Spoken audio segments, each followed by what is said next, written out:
மதுரை மீனாட்சி அம்மன் கோவிலின் சுவாரஸ்யமான ஆன்மீக தகவல்கள். பிரபலமான மற்றும் பக்தர்களின் நம்பிக்கையின்படி மீனாட்சி அம்மன் கோவில் நகரத்தின் மைய பகுதியில் அமைந்துள்ளது. இந்த கோவில் இந்திர தேவரால் கட்டப்பட்டது என்று கூறப்படுகிறது. இந்த கோவிலில் கைமுறையாக உருவாக்கப்பட்ட வேதங்கள் மற்றும் சில்ப சாஸ்திரம் எனப்படும் சிற்பங்கள் உள்ளன. இக்கோவில் 1560ஆம் ஆண்டு, அதாவது சுமார் 2500 ஆண்டுகளுக்கு முன்பு பாண்டிய பேரரசின் ஆட்சியின் போது விஸ்வநாத நாயக்கரால் சூறையாடப்பட்டு அழிக்கப்பட்டு மீண்டும் கட்டப்பட்டது என்று நம்பப்படுகிறது. இந்த நேரத்தில் மதுரை தலைநகரமாக இருந்தது மற்றும் திருமலை நாயக்கரின் ஆட்சியின் கீழ் இருந்தது.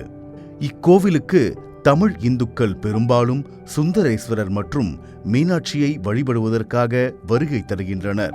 இந்த கோவிலில் 33,000க்கும் மேற்பட்ட வேதங்கள் மற்றும் 2 தங்க சிற்பங்களுடன் 14 நுழைவாயில்கள் உள்ளன. கருவறையின் தெற்கு பகுதியில் அமைந்துள்ள நுழைவாயில் 170 அடி உயரத்துடன் மிக கம்பீரமாக காட்சியளிக்கிறது.